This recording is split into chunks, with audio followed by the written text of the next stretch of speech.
Study point classes की videos देखने के लिए हमारे चैनल को सब्सक्राइब करें और बेल नोटिफिकेशन आइकॉन प्रेस करें।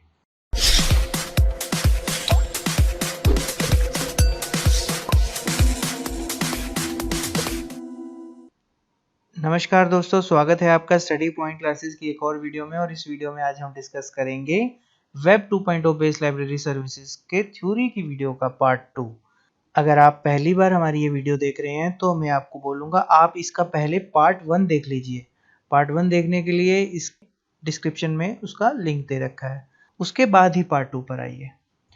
वीडियो शुरू करने से पहले अगर किसी ने हमारे चैनल स्टडी पॉइंट क्लासेस को सब्सक्राइब नहीं किया है तो हमारे चैनल को यूट्यूब पर सब्सक्राइब कर लीजिए, नोटिफिकेशन बेल आइकन प्रेस कर लीजिए ताकि जैसे कोई नेक्स्ट वीडियो अपलोड हो आपको नोटिफिकेशन आ जाए।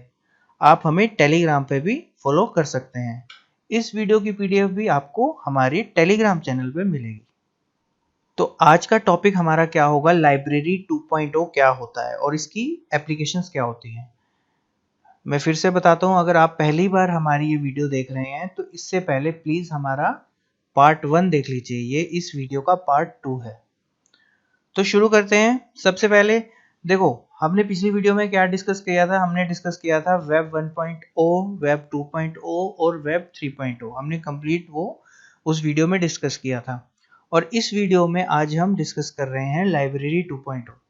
तो नाम से ही पता लग रहा है 2.0 से, तो कि जो लाइब्रेरी में जब वेब 2.0 का यूज होता है या वेब 2.0 के सर्विसेज का यूज होता है उसको बोलते हैं लाइब्रेरी 2.0। तो ये लाइब्रेरी 2.0 कंसेप्ट है, ये कहाँ से उठाया गया है, वेब 2.0 का। वेब 2.0 हमने पिछली वीडियो में पढ़ा ही है, आप लोगों को आई होप समझ आ गया होगा। एक तरह से इसमें इंफॉर्मेशन के साथ फीडबैक का भी ऐड हुआ था कि इसमें जो यूजर होता है वो फीडबैक दे सकता है। तो ये एक तरह का मॉडर्नाइजेशन ऑफ लाइब्रेरी सर्विसेज के लिए ये यूज होता है लाइब्रेरी 2.0। ठीक है, आप लोगों को पता ही है कि सॉफ्टवेयर्स काफ़ी लाइब्रेरी में आ गए हैं अपनी यूज़र को सर्विसेज देने के लिए। तो ये सारी एप्लीकेशंस हम कहाँ यूज़ करते हैं, लाइब्रेरी 2.0 में। तो जो लाइब्रेरी 2.0 की डेफिनेशन क्या बनी, ये बनी library 2.0 is a model for a modernisation form of library services. ठीक है, ये लाइब्रेरीज को मॉडर्नाइज सर्विसेज के लिए एक बनाने के लिए मॉडल है जो हम यूजर को डिलीवर करते हैं।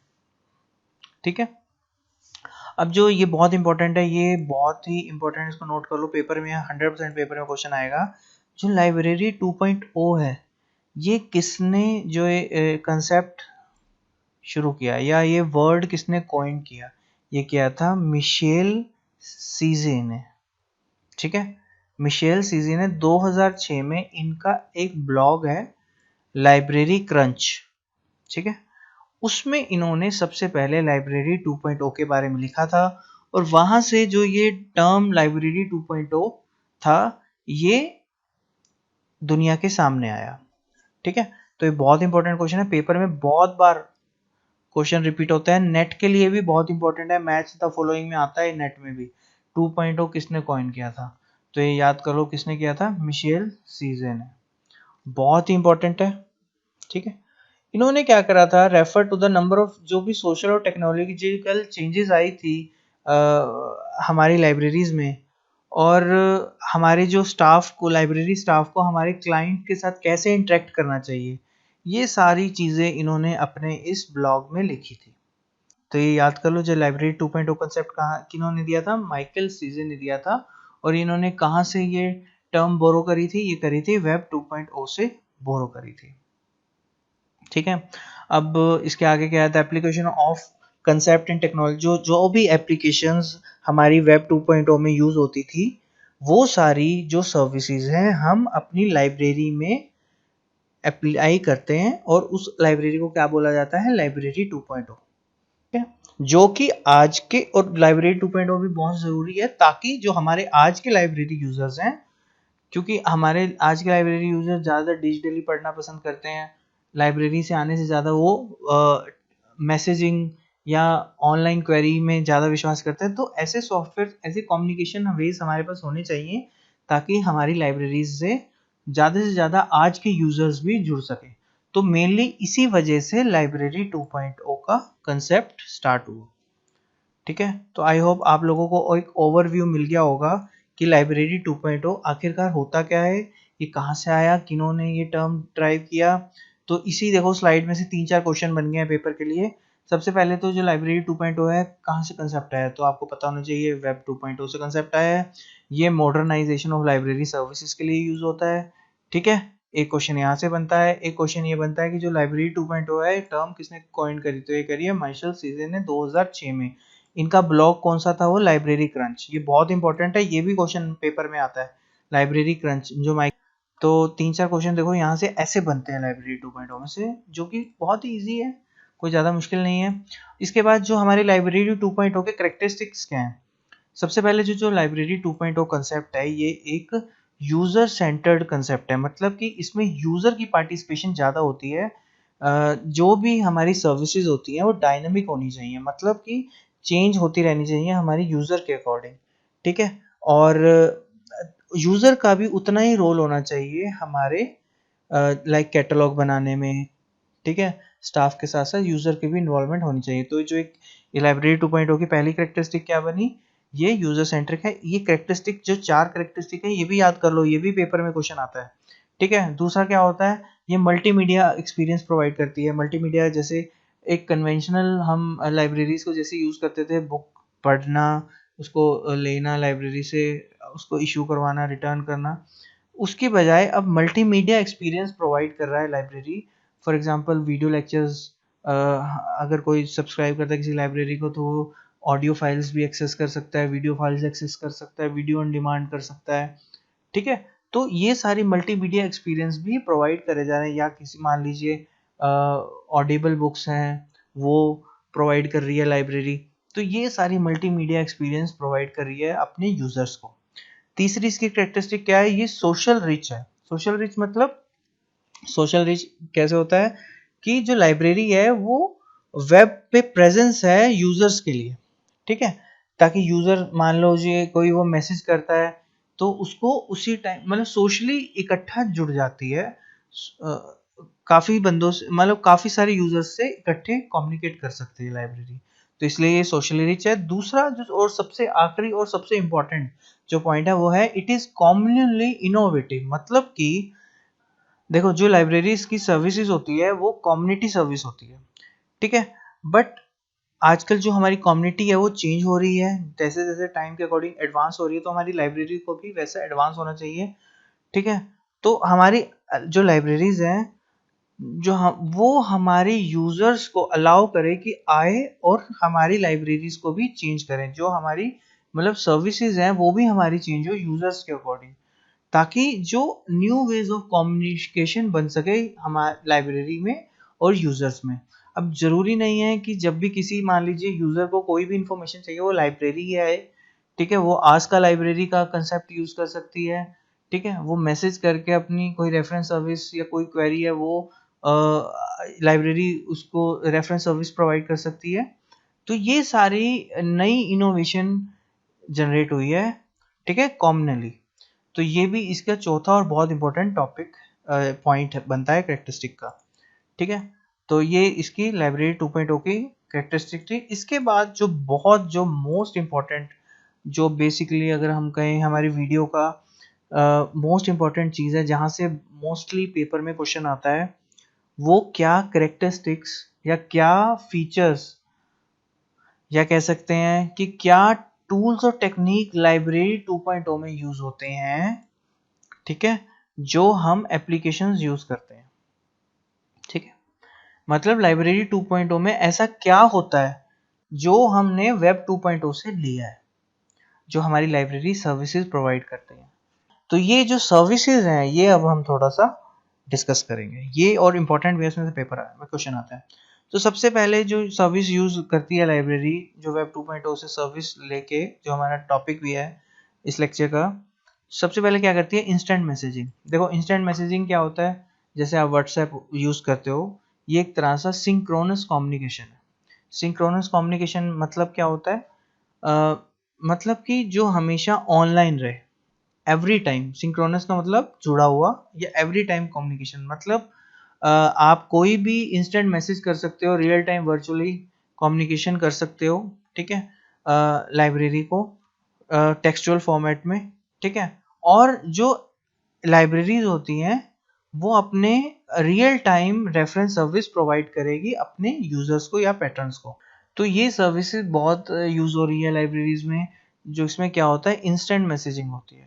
मतलब ऐसा कोई सॉफ्टवेयर होता है हमारा लाइब्रेरी का, जिससे मान लीजिए कोई लाइब्रेरी की ऐप है, किसी भी लाइब्रेरी की ऐप है, और उसमें आप मान लीजिए आप कुछ भी इंस्टेंट मैसेज करके कोई भी सर्विस ले सकते हो, या कोई भी क्वेरी है वो आप लाइब्रेरियन से ले सकते हैं, या फिर जो उसके रिलेटेड स्टाफ होता है उससे आप सर्विस ले सकते हैं। तो एक जो इंस्टेंट मैसेजिंग का कंसेप्ट आया, ये भी हमारा वेब 2.0 से आया, जो कि हमारे लाइब्रेरी 2.0 में यूज होता है।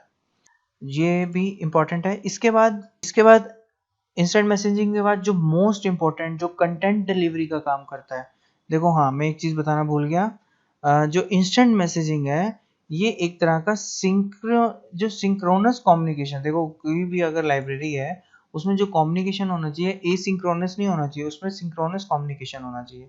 तो सिंक्रोनस कम्युनिकेशन के लिए, ठीक है, कैटेगरी के लिए हम क्या यूज कर सकते हैं, इंस्टेंट मैसेजिंग यूज कर सकते हैं। इसके बाद हमारे पास सेकंड है कंटेंट डिलीवरी। अगर जैसे हम लाइब्रेरी में क्या होता है, कंटेंट डिलीवरी होता है, उसके लिए क्या हमारा लाइब्रेरी 2.0 में यूज होता है, वो होता है आरएसएस फीड्स। बहुत इंपॉर्टेंट है ये। इसमें से अगर आपके एप्लीकेशन से क्वेश्चन आ रहा है तो 90% चांस होता है इसमें से क्वेश्चन आए, तो इसको थोड़ा सा ध्यान से पढ़ना। तो सबसे पहले तो आरएसएस, ये आरएसएस बीजेपी वाली आरएसएस नहीं है। इस आरएसएस का मतलब क्या है, इस आरएसएस की फुल फॉर्म है, पहले तो यही याद कर लो, बहुत बार मोस्ट इंपॉर्टेंट, मोस्ट इंपॉर्टेंट हर पेपर में आती है। राजस्थान वाले पेपर के लिए बहुत इंपॉर्टेंट है, DSSB के पेपर के लिए बहुत इंपॉर्टेंट है, नेट के लिए भी बहुत इंपॉर्टेंट है। तो हमारे जो आने वाले तीनों पेपर के लिए बहुत इंपॉर्टेंट है। आरएसएस की फुल फॉर्म होती है रियल सिंपल सिंडिकेशन, या फिर इसको पहले क्या बोला जाता था, रिच साइट समरी। बाकी ये इंपॉर्टेंट है, यही पेपर में 99% आएगा। रियल सिंपल सिंडिकेशन याद कर लो, बहुत मोस्ट इंपॉर्टेंट, हर बार पेपर में आती है। आरएसएस का मतलब क्या है, रियल सिंपल सिंडिकेशन, ठीक है। अब ये होता क्या है, इसको थोड़ा सा ध्यान से समझो। देखिए आपको मैं एग्जांपल देता हूं, फिर आपको ये पूरी थ्योरी बताऊंगा।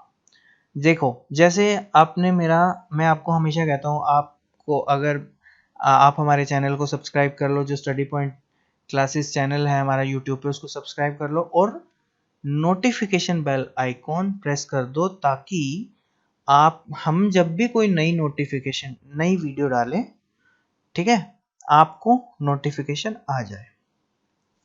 समझ गए, मैं हर बार बोलता हूँ ये, जो नई नोटिफिकेशन आती है आपके पास, अगर किसी ने हमारे चैनल को जैसे सब्सक्राइब कर रखा होगा और बेल आइकॉन प्रेस कर रखा होगा और उसमें ऑल नोटिफिकेशन सेलेक्ट कर रखा होगा बेल आइकॉन में, तो सबसे पहले तो ये कर लो अगर आपने नहीं करा है। और जिन्होंने कर रखा है, जब भी मैं कोई नई वीडियो अपलोड करता हूँ, ठीक है, तो आपके पास एक नोटिफिकेशन आती है, ये नोटिफिकेशन आती है कि ये वीडियो आई है। ये जो नोटिफिकेशन आई है ना, इसी को बोलते हैं आरएसएस फीड्स। ध्यान से सुनो, इसी को क्या बोलते हैं, आरएसएस फीड्स। मतलब मान लीजिए कोई वेबसाइट है, ठीक है, कोई लाइब्रेरी की वेबसाइट है मान लीजिए, वो हर रेगुलर इंटरवल पे अपने जो जर्नल्स हैं उसको अपडेट करते रहती है। और पहले क्या होता था, जब अगर कोई यूजर को कोई भी इंफॉर्मेशन चाहिए होती थी, मान लो उसको 5 तरह की वेबसाइट्स वो डेली देखता है, ठीक है, तो उसको हर रोज वो 5 तरह की वेबसाइट देखता था। वो देखता था कोई भी नई, अगर मान लो कोई भी नई इंफॉर्मेशन अपडेट होती थी उस वेबसाइट पे, वो डेली वो उन 5-10 वेबसाइट जो भी वो देखता था उनको डेली एक एक करके खोलता था और वो देखता था, ठीक है। आरएसएस फीड क्या होता है, एक एप्लीकेशन होता है जिससे क्या होता है, जो हमारे यूजर्स हमसे जुड़े हुए हैं उनको बार बार हमारी वेबसाइट देखने की जरूरत नहीं है। या अगर मैं बोलूँ मेरे चैनल को बार बार देखने की जरूरत नहीं है, कोई नई वीडियो डाली, ठीक है, या कोई नई इन्फॉर्मेशन आई है कि नहीं है, यूजर को ऑटोमेटिकली एक नोटिफिकेशन टाइप आ जाएगा, ठीक है, एक फ्लैश मैसेज टाइप आ जाएगा कि ये नई एप्लीकेशन आई है। फॉर एग्जांपल अगर आपने कोई न्यूज़पेपर की एप्लीकेशन इंस्टॉल कर रखी है अपनी यूट्यूब अपने मोबाइल फ़ोन में, स्मार्टफोन में, तो आपको नोटिफिकेशन आते रहते हैं। मान लीजिए कोई times of India, the Hindu, आपने कोई भी एप्लीकेशन कर रखी है तो आपको एक आरएसएस फीड आती रहती है। मतलब वो नोटिफिकेशन को के पीछे की टेक्नोलॉजी का क्या नाम है? वो नाम है आरएसएस फीड्स। समझ गए? मतलब अगर कोई भी मान लीजिए कोई भी वेबसाइट है, वो अपने कोई भी ई पब्लिश करती है या न्यू पब्लिश अपडेट्स को, ठीक है, या table of content of journals को या न्यू आर्टिकल्स को, कोई किसी का कोई नया आर्टिकल आ रहा है, ठीक है, उसको पब्लिश करती है, तो यूजर को उस वेबसाइट पे जाके नहीं देखना पड़े, उसको एक लिंक आ जाए, उस पर वो क्लिक करे, वो इन्फॉर्मेशन खुल जाए। इस चीज को बोलते हैं आरएसएस फीड। ये सिंपल वे में मैंने हमको समझा दिया। आई होप आप लोगों को समझ आ गया होगा आरएसएस फीड होता क्या है। जो स्टूडेंट टेक्निकल फील्ड से नहीं है तो उनके लिए ये थोड़ा सा आई होप समझ आ गया होगा। अब इसको थोड़ा सा मैं बता दूं। देखो, जो आरएसएस के पीछे टेक्नोलॉजी होती है वो एक्सएमएल टेक्नोलॉजी होती है। एक्सएमएल जैसे एचटीएमएल होता है, हाइपर टेक्स्ट मार्कअप लैंग्वेज, ऐसी एक्सएमएल लैंग्वेज होती है। जिस एक्सएमएल भी वो एचटीएमएल ही यूज होता है वैसे उसमें। ये एक लैंग्वेज होती है जिससे वेबसाइट या ये एप्लीकेशन तैयार होती है, आरएसएस फीड तैयार होती है। तो ये आरएसएस फीड क्यों होती है? देखो, ये इसलिए यूज होती है कि तो जो हमारे वेब यूजर्स हैं वो नई अपडेट के साथ हमेशा ट्रैक रहें। मतलब कि बार बार मान लीजिए मैं 20 वेबसाइट्स में, मेरी पसंदीदा 20 वेबसाइट्स हैं, तो मुझे डेली वो वेबसाइट्स ना देखनी पड़े, मेरे पास एक नोटिफिकेशन आ जाए इस वेबसाइट, मान लीजिए मैं जैसे आपको नोटिफिकेशन आ जाती है मैं वीडियो डाल रहा हूँ, तो ऐसी कोई भी एक नोटिफिकेशन आ जाए और उस नोटिफिकेशन जाए और डायरेक्टली खोल सके, ताकि वो अपडेट रहे यूजर। तो आरएसएस इसलिए होता है। और RSS feed readers visit pre defined website. देखो, जो रीडर्स प्री डिफाइंड वेबसाइट्स होती हैं, और अपडेटेड इंफॉर्मेशन ऑटोमेटिकली यूजर के डेस्कटॉप पर भी आ जाए। देखो, आप यही चीज अपने डेस्कटॉप पे भी कर सकते हो। कोई भी आप वेबसाइट से अगर अलाउ नोटिफिकेशन करके आपके डेस्कटॉप पर एक आरएसएस फीड आ जाता है। मतलब उसमें क्या होता है? कुछ नहीं होता, एक छोटा सा मैसेज होता है, मेन हेडिंग होती है और थोड़ा बहुत उसमें एक दो लाइन की डिस्क्रिप्शन होती है, ताकि आप वो पढ़ के समझ के, और वो अगर आप उस आपसे रिलेटेड वो इन्फॉर्मेशन है वो पढ़ सके। तो एक ये बहुत इंपॉर्टेंट एप्लीकेशन है हमारी लाइब्रेरीज के लिए भी। अगर हमारा कोई भी, मान लीजिए हम इंफॉर्मेशन डेली बेसिस पे अपनी अपडेट करते हैं, तो वो हमारे यूजर्स को भी आरएसएस फीड्स आती रहे। मान लीजिए हम कोई ब्लॉग है हमारा, तो जो भी ब्लॉग हम डालें वो ऑटोमेटिकली हमारे यूजर्स पे जाता रहे, ठीक है। और लाइब्रेरीज में आरएसएस फीड्स का कैसे यूज होता है? जो यूजर्स सब्सक्राइब करते हैं आरएसएस फीड्स की जो एप्लीकेशन के लिए, तो उन्हीं को ही ये सिर्फ फैसिलिटी दी जाती है, या फिर सभी को भी दे सकती है लाइब्रेरी उसके अकॉर्डिंग। जो भी नई आइटम या कलेक्शन या कोई भी नई सर्विसेज या कोई भी डाटाबेस अगर आता है लाइब्रेरीज पे, तो वो अपने वो आरएसएस फीड्स भेजे, ठीक है। आई होप समझ आ गया होगा। आरएसएस फीड बहुत इंपॉर्टेंट है, बहुत बार पेपर में आता है और मोस्टली टाइम यही आता है। तीसरी एप्लीकेशन क्या है लाइब्रेरी 2.0 में? लाइब्रेरी 2.0 में तीसरी एप्लीकेशन है पॉडकास्ट। अब जो ये पॉडकास्ट किससे रिलेटेड है? ब्रॉडकास्ट से। ब्रॉडकास्ट आपको पता है, कोई भी टीवी पे कोई भी चैनल होता है वो ब्रॉडकास्ट होता है। मतलब ब्रॉडकास्ट का मतलब क्या होता है? पूरी दुनिया के लिए वो ओपन हो गया है, ब्रॉडकास्ट कर दिया गया है और उसको अब पूरी दुनिया देख सकती है। ऐसे ही एक जो पॉडकास्ट टर्म आई है, ये कहाँ से आई है? ये मेनली दो टर्म से मिलके बनी है।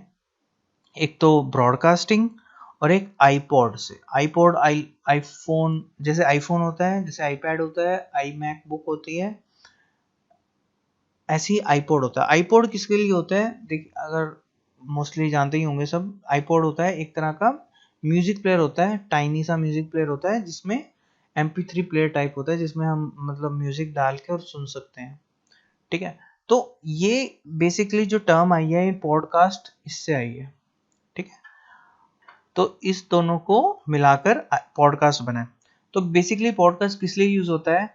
Podcast is a process of capturing audio digital media files, ठीक है, distributed over internet using RSS feeds for playing back और portable music player as well as computer. मतलब जो पॉडकास्ट होता है ये एक प्रोसेस होता है जिससे हमारी जो ऑडियो फाइल्स होती हैं, जो हमारी ऑडियो मीडिया फाइल्स होती हैं, वो पब्लिश कर सके हम इंटरनेट पे।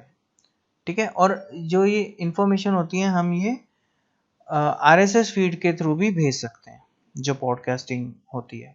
ठीक है, ये एक तरह से वही होता है जैसे ऑन एयर होता है, वैसे ही ऑडियो भी हमारी पॉडकास्ट हो सकती है।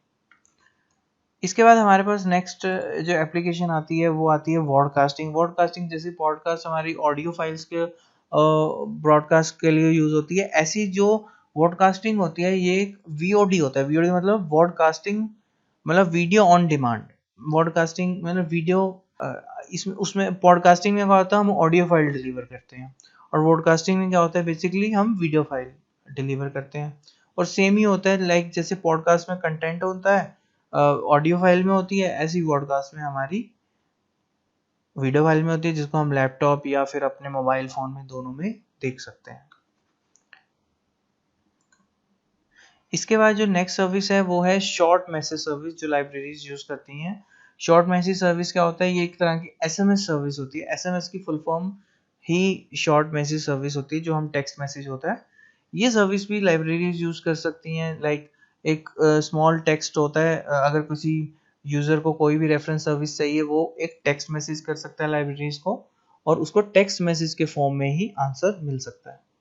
अच्छा, इसके बाद हमारे पास है स्ट्रीमिंग मल्टीमीडिया। स्ट्रीमिंग मल्टीमीडिया क्या होता है, ये भी एक तरह से जैसे कंप्यूटर नेटवर्क पे हम मल्टीमीडिया कंटेंट को स्ट्रीम करें, या कि जैसे कोई वीडियो है, वीडियो सर्विस है, वो हम प्रोवाइड कर सके वीडियो और ऑडियो के फॉर्म में।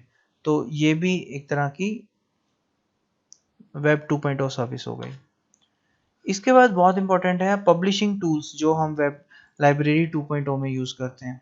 देखो पहले क्या होता था, जो पब्लिश होता था सिर्फ बुक्स से ही हम कुछ भी पब्लिश करते थे।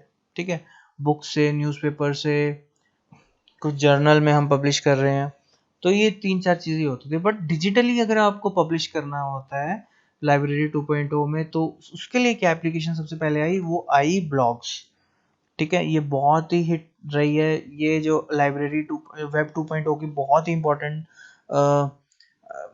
पब्लिशिंग टूल है। ब्लॉग भी एक तरह का पब्लिशिंग टूल है, और उस पर भी आप जो भी पब्लिश करेंगे उस पर भी कॉपीराइट आता है। तो ये चीज़ जो आई है ये भी हमारी वेब 2.0 के जनरेशन में आई है, और इसको हमारी लाइब्रेरीज ने भी अपनी एप्लीकेशन में यूज़ किया है। जैसे कि ब्लॉग्स हो गए। ब्लॉग क्या होता है, एक तरह का वेब लॉग होता है। वेबसाइट पे एक वेबसाइट होती है, उसमें क्या होता है एक वेब लॉग होता है, जो भी कोई भी इंडिविजुअल उसको मेंटेन करता है। ठीक है, उसमें वो अपनी कमेंटेटरी दे सकता है, कोई भी इवेंट्स की डिस्क्रिप्शन दे सकता है, या फिर कुछ भी ग्राफिकल और वीडियो वो अपना डाल सकता है। ठीक है, और जो ब्लॉग होता है ये एक तरह का लाइट वेट टूल होता है। लाइक जैसे मैं वीडियो, जैसे यूट्यूब है, यूट्यूब ब्लॉग नहीं है, ये एक तरह का व्लॉग है, वीडियो लॉग है। ठीक है, मैं अपनी कोई भी इंफॉर्मेशन, जैसे मैं वीडियो डाल रहा हूँ अपनी, इस पे मेरा कॉपीराइट है और मैं आप लोगों को पब्लिश कर रहा हूँ। ठीक है, ऐसे ब्लॉग में क्या होता है, वो टेक्स्ट फॉर्म में अगर कोई भी अपनी इंफॉर्मेशन शेयर करता है वेबसाइट पर, उसको बोला जाता है ब्लॉग। कोई भी इंफॉर्मेशन शेयर कर रहा है आप लोगों से या दुनिया में के आगे, ठीक है, या ग्रुप ऑफ इंडिविजुअल में पब्लिश कर रहा है कोई भी कंटेंट, ठीक है, उसको बोलते हैं ब्लॉग। ये भी बहुत इंपॉर्टेंट एक एप्लीकेशन हमारी लाइब्रेरी 2.0 में यूज होती है। ठीक है, जो इसका फायदा क्या है लाइब्रेरीज के लिए ब्लॉगिंग का, सबसे बड़ा तो यही फायदा है लाइब्रेरी के लिए। ब्लॉगिंग से हम बहुत सारे यूजर्स से, लाइक लाइब्रेरी में क्या होता है बहुत ही लिमिटेड यूजर ही आ सकते हैं। बट अगर हम अपना ब्लॉग एक इंटरनेट पर डालते हैं, तो हमारे जो नंबर ऑफ यूजर्स है पूरी दुनिया में से कोई भी हमारा ब्लॉग पढ़ सकता है और उसको फिर आंसर दे सकता है। ठीक है, अब जो ब्लॉग्स लाइब्रेरीज कैसे यूज कर सकते हैं, अगर कोई भी अनाउंसमेंट करनी हो किसी लाइब्रेरीज ने, कोई नए रिसोर्सेज आए हैं, कोई इवेंट आया, वो अपने ब्लॉग के थ्रू दे सकते हैं। ठीक है, कोई भी अगर डिबेट करनी है या इंटरेक्शन करना है अपने यूजर्स और स्टाफ के बीच में, तो वो भी ब्लॉग पर हो सकता है। तो ये सारी चीज़ें हमारी ब्लॉग में यूज़ होती हैं। इसके बाद जो नेक्स्ट हमारा एप्लीकेशन है लाइब्रेरी 2.0 में, वेब 2.0 का, वो ये है विकीज। ये भी बहुत इंपॉर्टेंट है। आप लोगों ने विकीपीडिया का नाम सुना होगा। विकीपीडिया क्या है? ये एक तरह का रेफरेंस सोर्स ही है। अगर किसी को कोई भी इंफॉर्मेशन लेनी हो तो वो विकीपीडिया पे जाता है, ठीक है। गूगल पे भी आप सबसे पहले कुछ भी लिखोगे तो विकीपीडिया का लिंक खुल जाता है। तो बेसिकली विकीपीडिया क्या है? विकीपीडिया का कोई अपनी इंफॉर्मेशन नहीं होती है। विकीपीडिया क्या होता है? कलेक्शन ऑफ वेब पेज होता है। मान लीजिए किसी कोई भी टॉपिक है और उससे रिलेटेड हमारे इंटरनेट पे 10 लिंक्स हैं या 10 वेबसाइट पे उसकी इंफॉर्मेशन गिवन है, तो विकीपीडिया क्या करता है? उसको एक समराइज वे में एक उसकी समरी बना देता है और वो जो भी 10 वेबसाइट है उनका रेफरेंस देता है कि ये इंफॉर्मेशन उसने यहाँ से उठाई है, या फिर आप डायरेक्टली उन्हीं लिंक पर जाके सीधा डायरेक्टली उस इंफॉर्मेशन को ले सकते हैं। तो बेसिकली ये एक तरह का कोलैबोरेटिव इंसाइक्लोपीडिया है जो विकीपीडिया होता है या विकी होता है। जो विकीपीडिया है ये एक तरह की वेबसाइट है, ये कंपनी है, वेबसाइट है जिसने इस विकीज टेक्नोलॉजी का यूज करके इसका नाम विकीपीडिया रखा। Is one of the best non wikis, ठीक है। बहुत सारे विकीज हैं बट जो विकीपीडिया है ये नंबर 1 है ऑल ओवर द वर्ल्ड इस सर्विस को प्रोवाइड करने में। तो आई होप ये भी समझ आ गया होगा। इसमें क्या हो सकता है, एक चीज़ और इम्पोर्टेंट इसमें रह गई है।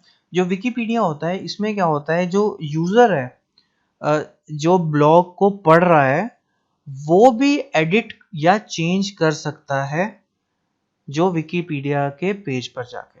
मतलब अगर कोई इन्फॉर्मेशन उसको लगता है कि ये एडिट होनी चाहिए वो भी एडिट कर सकता है। और मोस्टली लाइब्रेरीज विकीज जो कम्युनिकेशन टूल होता है ये किसके लिए यूज करता है? ये सोशल इंटरेक्शन के लिए यूज करता है लाइब्रेरीज और पैट्रन्स के बीच में, ताकि जो इन्फॉर्मेशन हो वो शेयर हो सके और कोई भी अगर क्वेश्चन या आंसर्स लाइब्रेरीज और लाइब्रेरियंस और यूजर्स के बीच में हो हो सके। इसके बाद कोलैबोरेटिव सर्विस प्लेटफॉर्म्स क्या यूज होते हैं हमारे वेब 2.0 में। सबसे पहले होता है सोशल नेटवर्क्स। देखो सोशल नेटवर्क आप सभी को पता है, सोशल नेटवर्किंग क्या होता है? एक ऐसा पोर्टल होता है जो सोशली कनेक्ट करता है नंबर ऑफ पीपल्स को, ठीक है। अब सोशल नेटवर्क सर्विस क्या होती है? एक वेब बेस्ड सॉफ्टवेयर होता है जो एक वर्चुअल सोशल नेटवर्क क्रिएट करता है या कम्युनिटी ऑफ पीपल जिनका शेयर ऑफ इंटरेस्ट एज जैसा होता है, ठीक है। और इसलिए जैसे हमारा फेसबुक हो गया, ट्विटर हो गया, इंस्टाग्राम हो गया, ये सारी हमारी सोशल नेटवर्किंग वेबसाइट्स हैं जहाँ पर एक इंटरेस्ट के लोग काफ़ी सारे अपने ग्रुप्स में इंफॉर्मेशन शेयर कर सकते हैं। अपने एक तरह का वर्चुअल कम्युनिटी होती है पीपल्स की, ठीक है। अब सोशल नेटवर्किंग का यूज़ लाइब्रेरियंस कैसे कर सकते हैं? जो भी लाइब्रेरियंस है अपने पैटर्न से इंटरेक्ट करने के लिए, उनसे शेयर करने के लिए इंफॉर्मेशन, ठीक है, डायनेमिकली इलेक्ट्रॉनिक एनवायरनमेंट के अंदर, इसलिए वो यूज़ कर सकते हैं, ठीक है। जो यूजर्स होते हैं वो अपने अकाउंट बना सकते हैं लाइब्रेरी नेटवर्क सर्विस के अंदर, और मान लीजिए किसी की कोई भी इंफॉर्मेशन नीड है या कोई भी रिसोर्सेज उसको चाहिए यूजर को, तो वो शेयर हो सके सोशल नेटवर्किंग पे। तो ये भी एक तरह का कंसेप्ट हमारी लाइब्रेरीज में यूज हो रहा है लाइब्रेरी 2.0 में। अच्छा, इसके बाद एक कंसेप्ट है टैगिंग का। ये बहुत इंपॉर्टेंट है। आपने सुना होगा टैग या फिर हैश टैग, ठीक है। अब ये भी एक तरह का RSS सॉरी एक तरह की वेब 2.0 एप्लीकेशन है जो यूज होती है हमारे वेब पे। अब टैग क्या होता है? देखो टैग एक तरह का कीवर्ड होता है। लाइक अगर मेरे आप YouTube देख रहे हो अब इस चैनल पे, तो मैं देखा होगा अब मैं hash tag study point classes लगाता हूँ हर वीडियो में अपनी। तो hash tag study point classes का मतलब क्या है? जैसे मैंने 2-3 वीडियो डाली hash tag study point classes से, तो मेरी कोई भी वीडियो के साथ एक एक कीवर्ड मैंने दे दिया स्टडी पॉइंट क्लासेस। मतलब अगर कोई भी सर्च करेगा मेरी वेब के अंदर स्टडी पॉइंट क्लासेस, तो मेरी जो भी वीडियोस होंगी जिसके साथ मैंने स्टडी पॉइंट क्लासेस टैग लगा रखा है वो सबसे पहले सर्च होके आएंगी। मतलब कि किसी भी इंफॉर्मेशन के साथ एक स्पेसिफिक टर्म जोड़ देना उसको सर्च करने के लिए वेब पे, ठीक है, उसको क्या बोलते हैं? टैगिंग। तो ये भी बहुत इंपॉर्टेंट एक तरह का फीचर होता है। अगर कोई भी पीस ऑफ इंफॉर्मेशन है, कोई पिक्चर हो सकती है, कोई मैप हो सकता है, कोई ब्लॉग हो सकता है, कोई व्लॉग हो सकता है, कोई वीडियो क्लिप हो सकती है, उसको डिस्क्राइब करने के लिए एक वर्ड में साथ में एक टैग लगा देते हैं, ताकि अगर मान लीजिए कोई भी इंफॉर्मेशन बहुत ही बड़ी है, उसको एक छोटे से टैग के साथ रिलेट कर दो, तो उससे रिलेटेड जो भी इंफॉर्मेशन होती है या वही इंफॉर्मेशन आपको इजीली सर्चिंग में आसानी हो। ठीक है, तो जैसे कैटलॉगिंग होती है लाइब्रेरीज में, वैसे ही वेब के अंदर क्या होता है, टैगिंग होती है। तो जो टैगिंग टर्म है ये किससे रिलेट करता है, ये कैटलॉगिंग से रिलेट करता है। ये पेपर में बहुत बार क्वेश्चन आता है कि जैसे डिजिटल वर्ल्ड में टैगिंग होता है, तो लाइब्रेरीज में वो किससे रिलेट करता है, वो करता है टैगिंग से। ठीक है, जो आर्ट ऑफ टैगिंग होती है ये भी हमारे जो हम लाइब्रेरीज में टैगिंग की तरह यूज होता है। ये भी एक इम्पॉर्टेंट एप्लीकेशन है। इसके बाद हमारे पास जो सबसे आखिरी में है ये है आस्क का लाइब्रेरियन। आस्क का लाइब्रेरियन क्या होता है, ये एक तरह का वर्चुअल रेफरेंस सर्विस होती है जो हमारे स्टूडेंट्स, फैकल्टी और रिसर्चर्स को कनेक्ट करती हैं लाइब्रेरीज के साथ इन अ रियल टाइम। मतलब देखो एक तरह का आस्क का लाइब्रेरियन क्या है, एक सबसे पहले तो इसमें से पेपर में क्वेश्चन आता है, मैंने इसमें लिखा नहीं है। ये आस्क का लाइब्रेरियन किसने स्टार्ट करा था, तो ये करा था ALA ने, अमेरिकन लाइब्रेरी एसोसिएशन। सबसे पहले तो ये याद करो, बहुत बार पेपर में क्वेश्चन आता है, मैंने इसमें नहीं लिया, ये MCQ में लिया है। ठीक है, इसके बाद मैं MCQ की वीडियो डालूंगा। ALA जो अमेरिकन लाइब्रेरी एसोसिएशन है, इसने ये आस्क का लाइब्रेरियन का सबसे पहले कंसेप्ट दिया था। मतलब कि एक तरह की एक एप्लीकेशन होनी चाहिए जिसमें जो हमारे मान लीजिए कोई यूनिवर्सिटी है, तो उसमें स्टूडेंट्स, फैकल्टी और रिसर्चर्स सारे पार्टिसिपेट कर सके, और रियल टाइम पे जो भी किसी भी कोई भी आस्क का लाइब्रेरियन एप्लीकेशन यूज करे या फिर कुछ भी पूछे, अगर कोई भी किसी को इन्फॉर्मेशन चाहिए तो वो एक तरह से रिमोटली पूछे, ईमेल से या फिर कोई एप्लीकेशन हो जैसे इंस्टेंट मैसेजिंग हो, और उसको उसी का जो भी उससे रिलेटेड, मान लीजिए किसी को कोई साइंस से रिलेटेड कोई क्वेश्चन पूछना है तो वो पूछे, और जो साइंस एक्सपर्ट उस लाइब्रेरी में होगा वो उसका आंसर देगा। ठीक है, तो it is a remote computer mediated delivery of reference information provided by library. मतलब जैसे लाइब्रेरी में हमें रेफरेंस इंफॉर्मेशन हम देते हैं यूजर्स को, तो कंप्यूटर के मीडिएट से अगर हम रेफरेंस इंफॉर्मेशन देते हैं तो उसको क्या बोला जाता है, आस्क अ लाइब्रेरियन सर्विस। ये एक तरह की सर्विस होती है जिसका नाम है आस्क अ लाइब्रेरियन, जो कि इंटरनेट बेस्ड क्वेश्चन के आंसर प्रोवाइड करती है हमारे यूजर्स को। किनके द्वारा, लाइब्रेरियंस द्वारा। ठीक है, इसमें क्या होते हैं, यूजर क्या करते हैं, अपनी क्वेरीज को सबमिट करते हैं यूजिंग वेब फॉर्म और ईमेल से या किसी और भी डिजिटल कम्युनिकेशन मोड से। तो उनकी क्वेरीज का जो सर्विस प्रोवाइडर होते हैं, वो जो भी इंडिविजुअल एक्सपर्ट होता है उस आंसर से रिलेटेड, वो एक्सपर्ट उसकी क्वेरी का रिस्पॉन्ड करता है। तो अभी इस वीडियो में इतना ही, और आप मुझे इंस्टाग्राम पे भी फॉलो कर सकते हैं। तो अभी इस वीडियो में इतना ही। आपको ये वीडियो कैसी लगी, अगर आपको वीडियो हमारी पसंद आई हो तो हमारी वीडियो को लाइक करिए, ज़्यादा से ज़्यादा शेयर करिए। अगर किसी को कोई भी प्रॉब्लम है तो हमें कमेंट बॉक्स में ज़रूर बताइए। और हाँ, अगर आपने अभी भी हमारे स्टडी पॉइंट क्लासेस को यूट्यूब पर सब्सक्राइब नहीं किया है तो उसको अभी सब्सक्राइब कर लीजिए और नोटिफिकेशन बेल आइकॉन ज़रूर प्रेस कर लीजिए। तो मिलते हैं नेक्स्ट वीडियो में।